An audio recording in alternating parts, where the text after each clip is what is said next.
Hi hello నమస్తే welcome to 100 TV. Revanth Reddy గారి పరిపాలన వచ్చి సంవత్సరం అవుతుంది ఇప్పటికి. సో అసలు ఎలా చేస్తున్నాడు ఏంటి అనేది ఒకసారి పబ్లిక్ ని అడిగి తెలుసుకుందాం. హాయ్ అండి. హాయ్ అండి.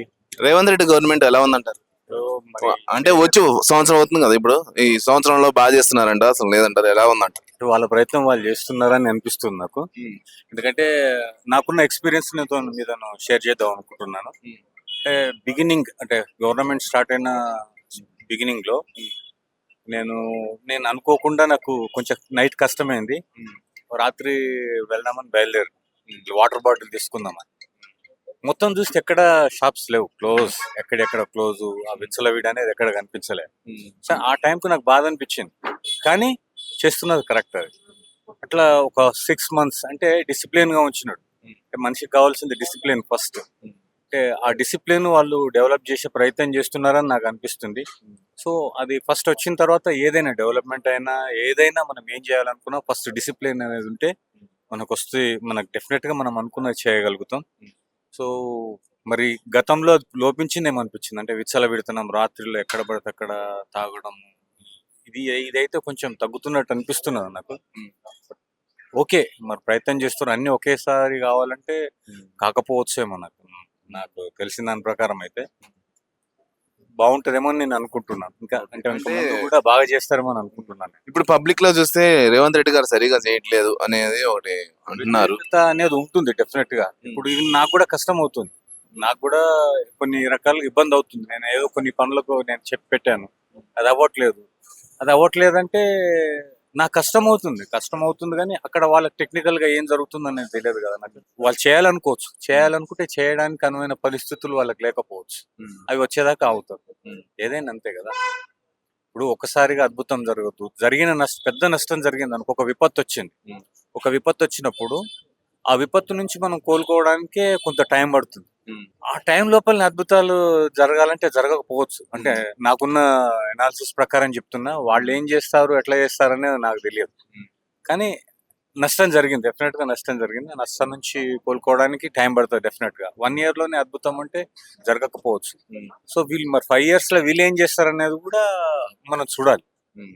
డెఫినెట్ గా చేస్తారనే ఆశాభావం అయితే నేను వ్యక్తం చేస్తున్నా. వాళ్ళు ఏం చేస్తారనేది నాకు తెలియదు. రేవంత్ రెడ్డి గారి గవర్నమెంట్, అదే విధంగా కేసీఆర్ గవర్నమెంట్, వీళ్ళిద్దరిలో ఎవరు బాగా చేస్తారంట? నాకైతే వీళ్ళు బాగా అనిపిస్తుంది. ఇప్పుడు ప్రస్తుతానికైతే బాగా అనిపిస్తుంది. అంటే మనం చూస్తుంటే అంటే కామన్ మ్యాన్ ఎప్పుడు వాళ్ళని ఫ్రీ వదిలేయాలి. వాళ్ళకు ప్రెజర్ జరగద్దు.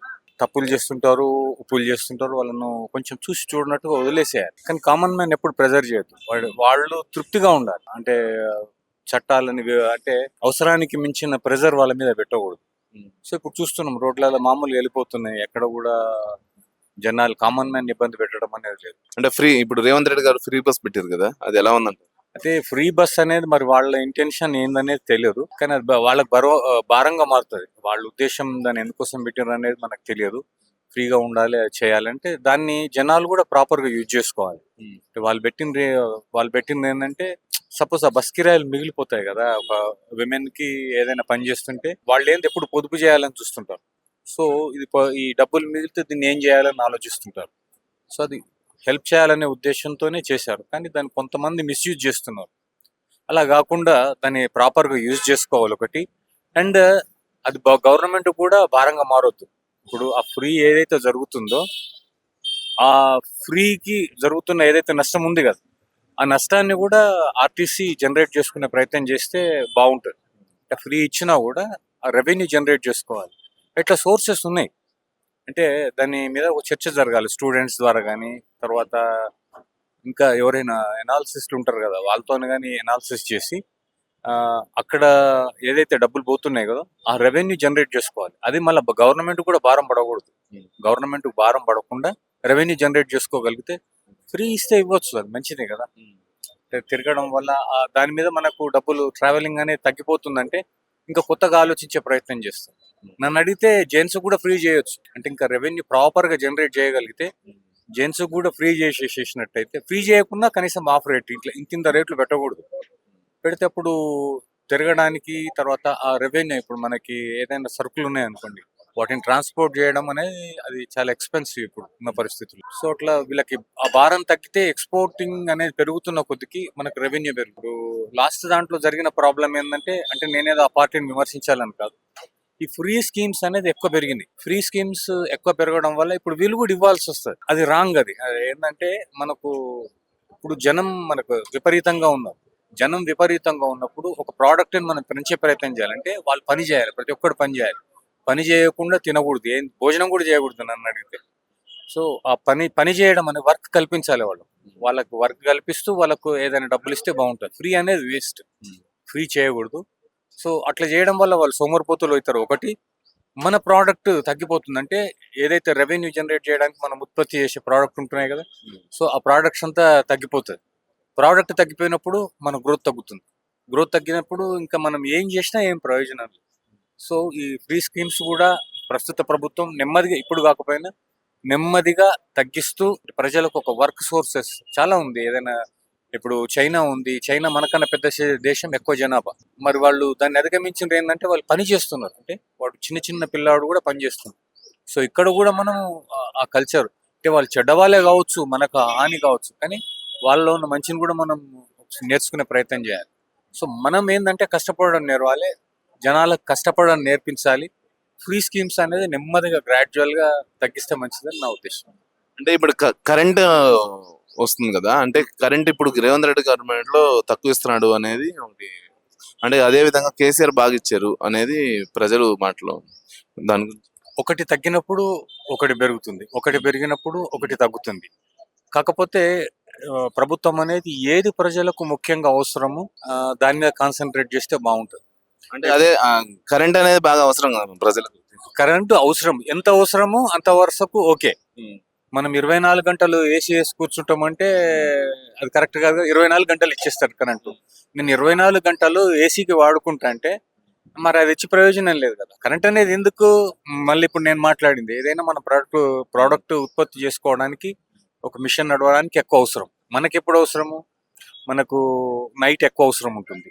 తర్వాత మార్నింగ్ అవర్స్ లో ఏదైనా సిస్టమ్ వర్క్స్ వీటికి మళ్ళీ అది అంతే. సో దానికి అవసరం. సో వాళ్ళ ఎనాలిసిస్ వాళ్ళకి ఏదో ఉంటుంది. అంటే గవర్నమెంట్ అంటే కూడా, ఏ గవర్నమెంట్ వచ్చినా కూడా మరీ అంత బ్లైండ్ గా అయితే వెళ్ళరు కదా. ఏది అవసరం అనేది ఎనాలిసిస్ ఉంటుంది. వాళ్ళు ఐఏఎస్ ఆఫీసర్స్ అందరూ పనిచేస్తున్నారా లేదు తెలియదు, కొందరైతే తప్పకుండా పనిచేస్తారు. సో ఏది అవసరం అనేది చూసుకుంటారు, దాని ప్రకారం వెళ్తుంటారు. ఎవరు వచ్చినా కూడా మరీ విచ్చలవిడి ఉంటుందని నేను అనుకోను. ఒక్కొక్కసారి జరుగుతుంది. ఇప్పుడు మద్యం ఉంది. మద్యం అనేది మరి లాస్ట్ లో పెరిగిపోయింది, బాగా పెరిగిపోయింది. అంటే ప్రతిసారి మనకు చూస్తుంటారు. వేరే ఒక ఫ్రెండ్ చెప్పిన ఏంటంటే ఎనాలిసిస్, దేశంలోనే ఫస్ట్ ఎక్కువ విక్రయాలు జరుగుతున్న మన తెలుగు రాష్ట్రాలలోనే. తెలంగాణలో ముందు నుంచే ఉంది, ఆంధ్రప్రదేశ్ లో తక్కువ ఉండే, మరి ఆంధ్రప్రదేశ్ లో కూడా పెరిగిందన్నారు అంటే లాస్ట్ లో. సో అది కాదు కదా, అది అంటే ఇంపార్టెంట్ కాదు కదా మద్యం. ఎప్పుడు వాళ్ళు అలసిపోయి ఏదో రాత్రులు ఏదో తాగి ఏదో కొంచెం వాళ్ళు అలసట కోసం తాగి పడుకోవడానికి అదొక వ్యాపకంగా మారుతుంది. అది కరెక్ట్ కాదు కదా, వ్యాపకం కాదు కదా. వ్యాపకం పెట్టుకొని అది చేయడం ఖచ్చితంగా తాగాలని. అది ఎప్పుడు అలసిపోతే మనిషి ఏం తోచినప్పుడు ఏదో చేసే పని. అది దానికి ఆల్టర్నేట్ ఉన్నాయి, కానీ ఇది బలవంతంగా ప్రజలకు రుద్దనం అలాంటి అవుతుంది. అంటే ఖచ్చితంగా తాగాలన్నట్టు అయిపోతుంది. ఫ్రీగా దొరుకుతాడని తాగుతారు అంతే కదా. ఇప్పుడు వాటర్ ఉంది సపోజ్, అంటే ఈ సందర్భంలో నేను చెప్పేది ఏంటంటే, వాటర్ మీద ప్రభుత్వం కొంచెం కాన్సన్ట్రేట్ చేస్తే బాగుంటుంది. అంటే ప్రభుత్వం ఆ వాటర్ ఇస్తూ లాభం తీసుకున్నా పర్వాలేదు, అంటే మంచి వాటర్ ఇచ్చే ప్రయత్నం చేయాలి. ఇప్పుడు మున్సిపల్ వాటర్ వస్తుంది, ఒక్కొక్కసారి చెప్పలేము, అది డ్రైనేజ్ లీక్ అయిపోయి తెలిసిపోతుంది వాటర్ మనకి.